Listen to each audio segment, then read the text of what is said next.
Hello guys, welcome to Fly High Tutorials. Fly High Tutorials में आप सभी का फिर से हार्दिक स्वागत है।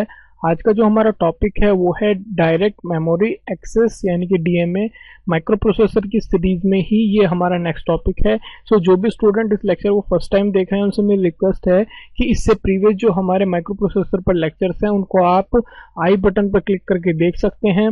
उसी के साथ साथ जो भी स्टूडेंट न्यू है हमारे चैनल पर उनसे मेरी रिक्वेस्ट है कि आप चैनल प्लेलिस्ट में जाकर डिफरेंट टॉपिक्स पर या डिफरेंट सब्जेक्ट्स पर जो हमारे लेक्चर्स हैं उनको सिक्वेंशियली भी देख सकते हैं। तो चलिए स्टार्ट करते हैं। इंट्रोडक्शन थोड़ा सा ले लेते हैं डीएमए का। सो डीएमए जैसे कि है कि आपका डायरेक्ट मेमोरी एक्सेस, ये मैंने आपको बताया डायरेक्ट मेमोरी एक्सेस।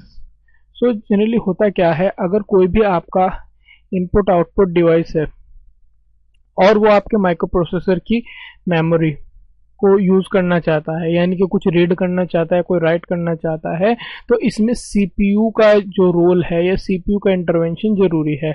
ये आपका बेसिक केस होता है। लेकिन डीएमए के केस में क्या होता है, यानी कि डायरेक्ट मेमोरी एक्सेस के केस में क्या होता है, एक आपको आइडिया दे देता हूं मैं। सपोज कीजिए आपकी सिस्टम बस है,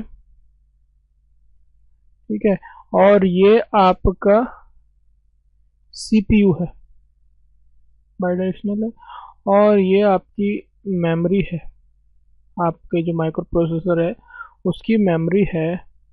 तो इसके केस में क्या होगा, यानी कि डीएमए केस में क्या होगा कि कोई भी आपका ये इनपुट आउटपुट डिवाइस है और इस केस में यहाँ पर एक, मैं आपको पहले ड्रॉ कर देता हूँ इसको।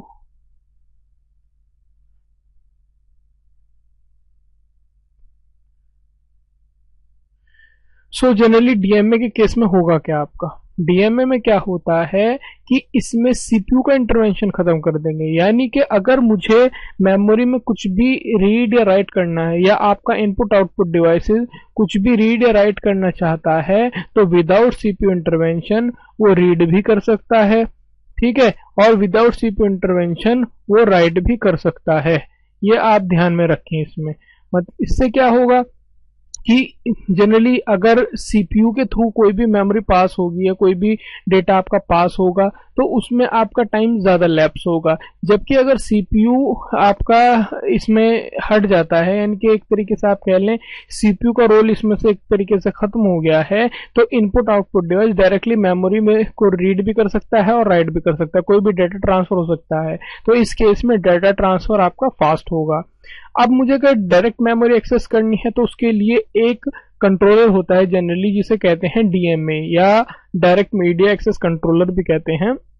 सो इस केस में क्या होगा, डीएमए, आपको एक ब्रीफ आइडिया दे रहा हूं, डीएमए सीपीयू को सिग्नल कर देगा कि अब वो कंट्रोल करेगा जो सिस्टम बस है उसको, और सीपीयू इस केस में नॉकआउट हो जाएगा। समझ लें कि सीपीयू का रोल जो है खत्म हो जाएगा। अब जो डेटा होगा वो डीएमए के थ्रू भी नहीं होगा, डायरेक्टली इनके बीच में ट्रांसफर होगा, यानी कि इनपुट आउटपुट डिवाइस से मेमोरी में और मेमोरी से इनपुट आउटपुट डिवाइस में। तो इससे आपका काफी ज्यादा जो टाइम है डेटा ट्रांसफर का वो रिड्यूस हो जाएगा। ये मैंने आपको ब्रीफ आइडिया दे दिया है कि डीएमए के केस में होता क्या है। तो होप कि आपको समझ में आया होगा। अब जो कंट्रोलर है डीएमए कंट्रोलर, जिसे हम कहते हैं प्रोग्रामेबल डीएमए कंट्रोलर, इसके बारे में थोड़ी सी आपको आइडिया दे दूं। सबसे पहले इसका चिप नंबर आप याद करें, ये होता है 8257। ये आपसे कई बार क्वेश्चन पूछ लिया जाता है। तो इसके कुछ फीचर्स की अगर मैं आपसे बात करूं, फीचर्स क्या हैं, तो इसकी ये 4 चैनल डीएमए होता है, यानी कि इसमें 4 चैनल होते हैं। ये 4 चैनल डीएमए कंट्रोलर होता है, यानी कि इससे कह सकते हैं कि 4 आपके पेरिफेरल इनपुट आउटपुट डिवाइस आपके 8257 से कनेक्ट हो सकते हैं। 4 इनपुट आउटपुट डिवाइसेस कनेक्ट हो सकते हैं, ये आप समझ लें। और हर एक जो चैनल है, ये जैसे 4 चैनल है ना इसमें डीएमए कंट्रोल में, हर एक चैनल को इंडिविजुअली आप प्रोग्राम कर सकते हैं। कुछ और इसके फीचर्स ये हैं कि ये इंटेल माइक्रो प्रोसेसर के साथ कंपैटिबल है। इसके हर एक चैनल में क्या होते हैं, आपके हर एक चैनल इसका 16 बिट एड्रेस रजिस्टर और 14 बिट काउंटर प्रोवाइड कराता है। ये आप ध्यान रखें, हर एक चैनल 16 बिट एड्रेस रजिस्टर और 14 बिट काउंटर प्रोवाइड कराता है। यानी कि हम कह सकते हैं कि हर एक चैनल जो है वो लगभग 16 के बाइट्स इतना डेटा जो है without micro processor intervention transfer कर सकता है। ये ध्यान रखें कि अगर उसमें 16 बिट एड्रेस रजिस्टर है तो 16 के किलोबाइट्स आपका डेटा विदाउट माइक्रो प्रोसेसर या विदाउट सीपीयू ट्रांसफर कर सकते हैं। तो ये इसका थोड़ा सा ब्रीफ आइडिया मैंने आपको दिया है। उसी के साथ साथ इसमें ध्यान रखें कि जो मैक्सिमम फ्रीक्वेंसी होती है, मैक्सिमम जो फ्रीक्वेंसी होती है वो होती है 3 मेगाहर्ट्ज, और मिनिमम अगर फ्रीक्वेंसी की बात करूं तो मिनिमम फ्रीक्वेंसी होगी 250 किलोहर्ट्ज, वो उसकी मिनिमम फ्रीक्वेंसी होती है। जस्ट इसमें जनरल आपको एक ओवरव्यू लेना है, क्योंकि अगर मैं बात करूं बीएसएनएल टीटी एग्जाम की तो उसके पॉइंट ऑफ व्यू से इसका जो डिटेल है वो इतनी इंपॉर्टेंट नहीं है। जस्ट इसमें जो क्वेश्चन अराइज होता है कि डीएमए कंट्रोलर की जो चिप है वो कौन सी होती है, तो उसमें आपको नाम ध्यान रखना है। 8257 होती है, कुछ आपसे इसके अलावा आई थिंक इसमें और कुछ पूछा नहीं जाता है। फिर भी हम इसमें थोड़ा ओवरव्यू लेंगे कि जनरली प्रोग्रामेबल डीएमए कंट्रोलर है क्या। इसमें एक ध्यान रखें ये एग्जीक्यूट करता है 3 डीएमए साइकिल, यानी कि 3 डीएमए साइकिल्स को ये एग्जीक्यूट करता है। सबसे पहला जो है वो है इसमें डीएमए रीड, उसके बाद है इसमें डीएमए राइट, और एक है इसमें डीएमए वेरीफाई। ये आप ध्यान रखें कि 3 साइकिल्स जो है डीएमए ये एग्जीक्यूट करता है आपका। बाकी इसमें आप एक और पॉइंट ध्यान रखने की है कि 4 चैनल डीएमए कंट्रोलर है, यानी कि 4 इनपुट आउटपुट डिवाइस जो हैं तो वो आपसे कनेक्ट हो सकते हैं। 16 बिट रजिस्टर होता है, 14 बिट काउंटर होता है, 16 किलो बाइट डेटा जो है ये विदाउट सीपीयू इंटरवेंशन ट्रांसफर कर सकता है। अब इसमें आपको ध्यान ये रखना है कि जो डीएमए कंट्रोलर है वो बेसिकली 2 मोड होते हैं इसके। एक होता है आपका स्लेव मोड और एक होता है आपका मास्टर मोड। ये ध्यान रखना है कि इन 2 मोड्स में आपका डीएमए कंट्रोलर जो है वो यूज होता है। तो उनके बारे में थोड़ा सा आपको ओवरव्यू दे देता हूं कि स्लेव मोड में और मास्टर मोड में होता क्या है। अब स्लेव मोड को क्या कहते हैं, हम जनरली कह सकते हैं कि स्लेव मोड क्या है, आपका नॉर्मल मोड ऑफ ऑपरेशन है, और मास्टर मोड क्या है, ये है आपका डीएमए मोड ऑफ सिस्टम। इसमें ध्यान रखना है। अब होगा क्या इस मोड में, सबसे पहले मैं स्लेव मोड की बात कर रहा हूं। स्लेव मोड में क्या होता है कि जो माइक्रो प्रोसेसर है वही एज ए बस मास्टर फंक्शन करता है। जैसे कि मैंने आपको बताया है कि बस को कंट्रोल कोई करेगा, बस को कंट्रोल अगर सपोज कीजिए मैंने डीएमए आपका यूज किया है या डीएमए में चाहता हूं डायरेक्ट मेमोरी एक्सेस चाहता हूं, तो उस केस में क्या होता है कि बस के ऊपर या तो सीपीयू का कंट्रोल होगा या फिर आपका डीएमए कंट्रोल होगा।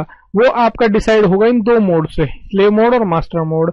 तो इस केस में क्या होता है कि जो आपका माइक्रो प्रोसेसर होता है वो बस मास्टर होता है, यानी कि बस पर जो कंट्रोल है वो माइक्रो प्रोसेसर का होता है, और डीएमए जो है आपका वो वर्क करता है एज अ बस स्लेव, इसलिए उसको स्लेव भी बोलते हैं, वो बस स्लेव की तरह काम करता है। जबकि अगर आपका बात करें मास्टर, इसको मैं आपको डिफरेंशिएट करके बताता हूं। मास्टर मोड में क्या होता है, इस मोड में जो डीएमए कंट्रोलर है आपका, डीएमए कंट्रोलर जो है वो फंक्शन करता है एज अ बस मास्टर, यानी कि बस को कंट्रोल कौन करेगा, अब डीएमए कंट्रोलर करेगा, और डायरेक्ट डेटा जो है इनपुट आउटपुट डिवाइस से मेमोरी में ट्रांसफर हो सकता है, मेमोरी से इनपुट आउटपुट डिवाइस में ट्रांसफर हो सकता है। जबकि जो आपका माइक्रो प्रोसेसर है वो आपका इस केस में डिस्कनेक्ट हो जाएगा, या आप कह लें उसका रोल जो है सीपीयू का वो इसमें नहीं रहता है। अब इसमें एक और डिफरेंस आप पता कराएं कि जो डेटा है वो ट्रांसफर होगा थ्रू माइक्रो प्रोसेसर, यानी कि कोई भी डेटा है वो माइक्रो प्रोसेसर के थ्रू ही कनेक्ट होता है या ट्रांसफर होता है। तो यहाँ पर आप ध्यान रखें कि 2 ऑपरेशन चाहिए आपको, कि अगर आपको 1 बाइट ट्रांसफर करनी है इनपुट आउटपुट डिवाइस और मेमोरी के बीच में तो आपको 2 ऑपरेशन चाहिए, ठीक है। तो इसमें क्या कह सकते हैं कि ट्रांसफर रेट जो है इंपॉर्टेंट, जो इसमें जो कंक्लूजन निकल के आया है कि ट्रांसफर रेट जो है वो रिड्यूस हो जाता है। जबकि इसमें क्या है, डेटा जो है ना ही तो माइक्रो प्रोसेसर के थ्रू आपका ट्रांसफर होगा, और ना ही डीएमए जो कंट्रोलर है उसके थ्रू भी नहीं होगा। ये मैंने आपको बताया है, ना ही तो माइक्रो प्रोसेसर के थ्रू, ना ही डीएमए कंट्रोलर के थ्रू आपका डेटा ट्रांसफर होगा, बल्कि इनपुट आउटपुट डिवाइस जो है आपके, इनपुट आउटपुट डिवाइस जो है वो मेमोरी के बीच में डायरेक्टली डेटा का ट्रांसफर होता है। ये आप समझ लें, यानी कि मेमोरी से आपका इनपुट आउटपुट डिवाइस और इनपुट आउटपुट डिवाइस से मेमोरी में डेटा ट्रांसफर डायरेक्टली होता है। यानी कि आप यहाँ पे कह लें कि जो आपका ट्रांसफर रेट है वो इंक्रीज हो जाएगा इस केस में, क्योंकि इसमें आपका सीपीयू इन्वॉल्व ही नहीं हो रहा है। इसमें एक और डिफरेंस याद रख लें कि जो माइक्रो प्रोसेसर है वो परफॉर्म करता है आपके अर्थमेटिक और लॉजिकल डेटा ट्रांसफर या डिसीजन से रिलेटेड कोई भी ऑपरेशंस होते हैं वो सब आपके इसमें माइक्रो प्रोसेसर उनके साथ डील करता है। जबकि इस वाले केस में क्या है कि जो डीएमए कंट्रोलर है आपका, डीएमए कंट्रोलर है वही डेटा ट्रांसफर ऑपरेशन को परफॉर्म करता है। इसीलिए इस केस में कह सकते हैं कि इसमें डेटा का जो प्रोसेस कर सकते हैं, यानी कि डेटा को इस केस में प्रोसेस नहीं कर सकते हैं, क्योंकि इसमें सीपीयू इन्वॉल्व नहीं है, डेटा प्रोसेस नहीं होगा, क्योंकि कोई भी अर्थमेटिकल या लॉजिकल ऑपरेशन इसमें परफॉर्म नहीं कर सकते हैं डीएमए में। जबकि अगर इसमें मेरा सीपीयू इन्वॉल्व है तो इसमें डेटा को प्रोसेस कर सकते हैं, क्योंकि ये आपको बताया सीपीयू की एक ये प्रॉपर्टी है कि वो डेटा को प्रोसेस कर सकता है। तो इसमें अगर सीपीयू इन्वॉल्व तो डेटा को प्रोसेस कर सकते हैं, इसमें आपको डेटा को प्रोसेस नहीं कर सकते हैं। इसमें एक और चीज ध्यान रख लें कि एड्रेस और कंट्रोल सिग्नल जो होते हैं, यानी कि जो भी कंट्रोल सिग्नल एड्रेस सिग्नल्स होंगे वो आपका माइक्रो प्रोसेसर जनरेट करेगा, ठीक है। जबकि इसके केस में क्या है, जो एड्रेस और कंट्रोल सिग्नल्स होंगे वो आपका डीएमए जनरेट करेगा। तो ये कुछ बेसिक डिफरेंस थे स्लेव मोड में और मास्टर मोड में। होप कि ये आपको क्लियर हुए होंगे। इससे ज्यादा इसमें बेसिक और आपका कुछ और नहीं बनता है, तो इन्हीं पॉइंट्स को आप ध्यान से समझ लें ताकि आपको ये पॉइंट्स अच्छे से क्लियर हो सकें। अब इसके ब्लॉक डायग्राम आपको बता देता हूं डीएमए कंट्रोलर का। तो ब्लॉक डायग्राम जैसे कि आप देख सकते हैं, इसमें आपको क्या है, ये इंटरनल बस है और कुछ सेक्शंस हैं या कुछ ब्लॉक्स हैं जो इसमें लगे हुए हैं। पहला क्या है आपका, एक ये है डेटा बस बफर है, उसके बाद में रीड राइट कंट्रोल लॉजिक है, उसके बाद में कंट्रोल लॉजिक है, ठीक है। और उसके बाद में आपके चैनल्स हैं, चैनल 0 1 2 3, यानी कि 4 चैनल्स हो गए। मैंने आपको बताया था कि इसमें 4 चैनल्स होते हैं, तो 4 चैनल्स इस तरीके से कनेक्टेड हैं। और एक प्रायोरिटी रिजॉल्वर भी है, और ये आप इसको इस तरीके से कह लें कि इंटरनल, जैसे कि आप देखें इंटरनल बस से आपके हर एक चैनल कनेक्टेड है। और रीड राइट लॉजिक भी आपके बाई डायरेक्शनल बस के थ्रू कनेक्टेड हैं। और इसमें अगर आप देखें कि हर एक चैनल जो है वो प्रायोरिटी रिजॉल्वर से कनेक्ट है, हर एक चैनल। और प्रायोरिटी रिजॉल्वर जो है वो आपका डिसाइड करेगा बेसिकली कि किस चैनल को प्रायोरिटी देनी है।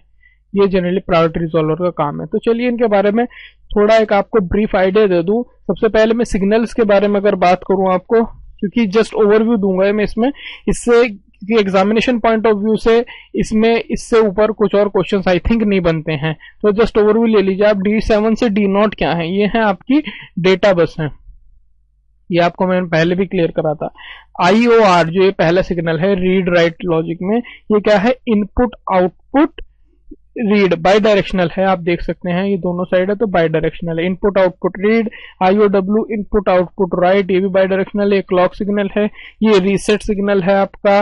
और A0 से A3 ये क्या है, आपकी एड्रेस बस है लेकिन बाई डायरेक्शनल है।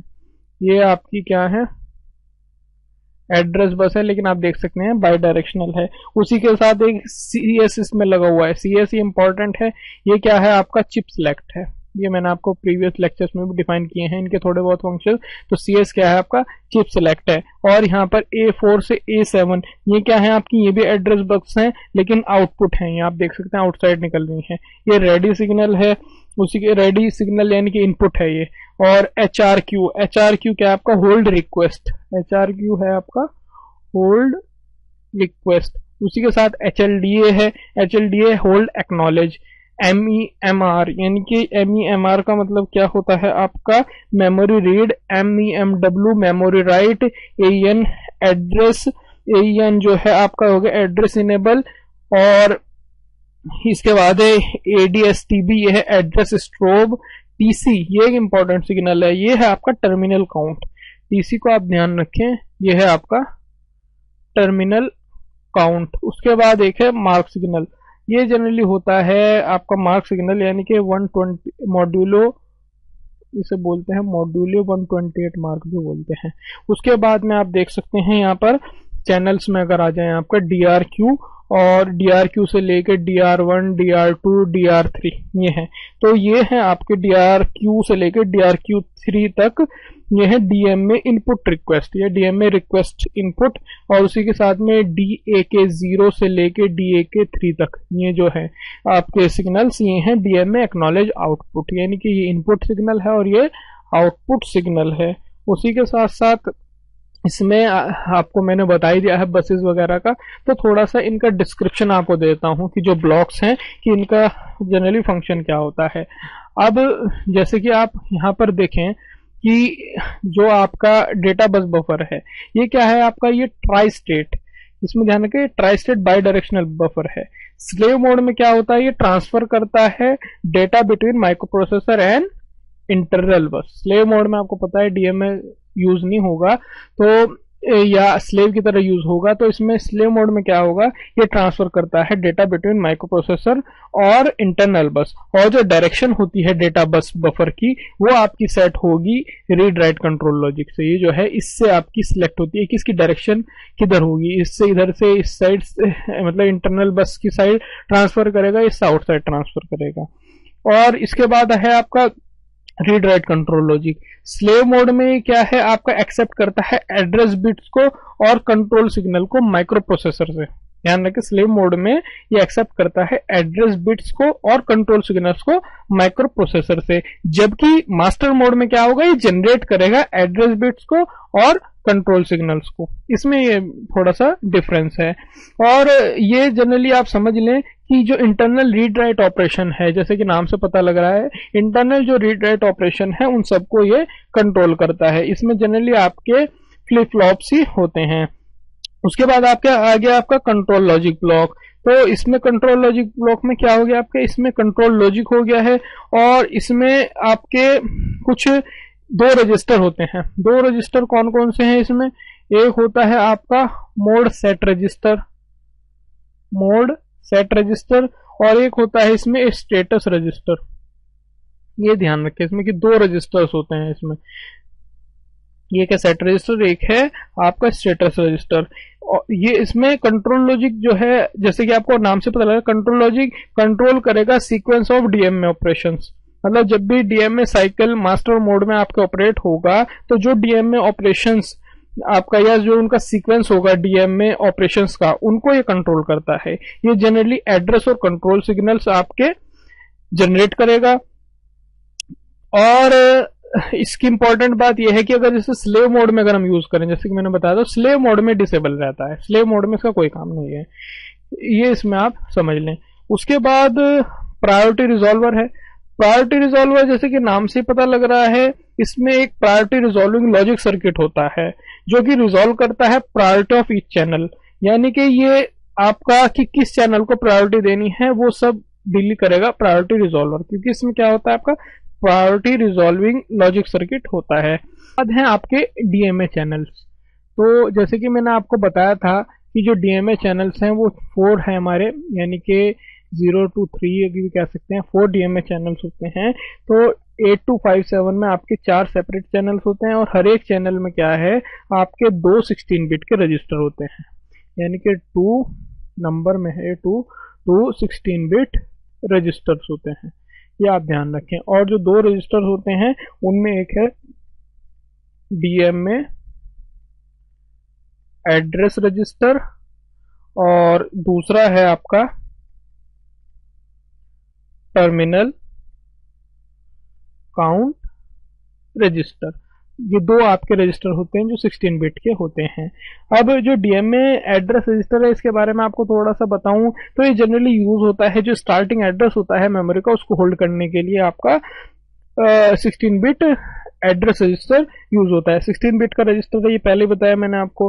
और ये रजिस्टर जो है हर एक DMA साइकिल के बाद इंक्रीमेंट होता रहता है, यानी कि इसमें आप अगर कह लें कि मैं एक ड्रॉ कर रहा हूँ एक रफली आपको कि A0 ये आपकी A1 है, ये A2 है, इसी तरीके से आप चलते जाएं तो A15 ये बिट्स हो गई हैं, तो 16 बिट का ये होता है।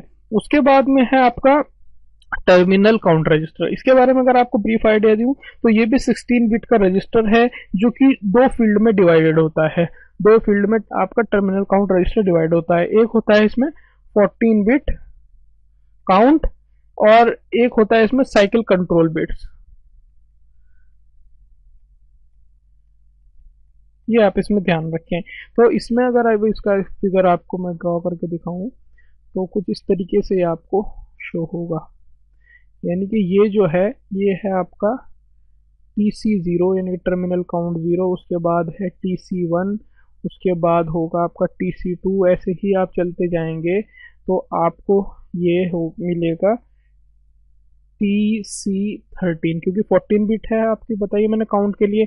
और जो लास्ट में जो 2 बिट मिलेंगे आपको वो मैंने आपको कौन सी बताई है, एक वो है आपकी साइकिल कंट्रोल बिट, यानी कि साइकिल को डीएम में साइकिल्स को कंट्रोल करेंगी। वो एक है राइट और एक है रीड। ठीक है, इनकी वैल्यूज के ऊपर डिपेंड करता है कि सपोज कीजिए जैसे कि आपको जनरल आइडिया देता हूँ, अगर ये 0 0 है इन दोनों की वैल्यू तो ये होगा आपका डीएम में वेरीफाई साइकिल। इसी तरीके से ये कुछ आपके अलग अलग सिग्नल्स होते हैं। जैसे मैं आपको और बता दूं, जैसे अगर ये 0 1 है यानी कि रीड की वैल्यू 0 है, राइट 1 है, तो ये होगा आपका डीएम में राइट साइकिल। उसी के साथ अगर 1 0 आ जाए आपका तो ये होगा डीएम में रीड साइकिल। और अगर ये 1 1 आ जाए, दोनों ही 1 हो, तो ये इलीगल कंडीशन है। तो ये आपका एक ब्रीफ आइडिया था टर्मिनल काउंट रजिस्टर का और डीएमए रजिस्टर का जो मैंने आपको दिया है। तो होप कि जो डीएमए का ओवरऑल व्यू हमने प्रेजेंट किया है आपके सामने ये आपको क्लियर हुआ होगा। इसमें जनरली कुछ बेसिक जो क्वेश्चंस थे वो इसी पर ही मोस्टली डिपेंड हो सकते हैं अगर आप लोअर लेवल के एग्जामिनेशन की बात करें। सो अगर आपको हमारा लेक्चर पसंद आया है तो सब्सक्राइब जरूर कीजिए, रेड बटन को जरूर क्लिक कीजिए और शेयर कीजिए हर एक स्टूडेंट के साथ जिनके लिए आप समझते हैं कि लेक्चर्स इंपॉर्टेंट हैं। हमारे चैनल के बारे में ज़्यादा से ज़्यादा लोगों को बताइए। पसंद आया तो एटलीस्ट लाइक जरूर कीजिए। लाइक करने से अगर आप करेंगे तो हमें अप्रिशिएशन मिलता है, ज़्यादा बेहतर कंटेंट प्रोवाइड करने की हम आपके लिए कोशिश करते हैं। कोई क्वेरी या डाउट है तो मेल कर सकते हैं class.flyhigh@gmail.com पर। देखने के लिए आपका बहुत बहुत धन्यवाद। आपका समय शुभ रहे। Thank you very much.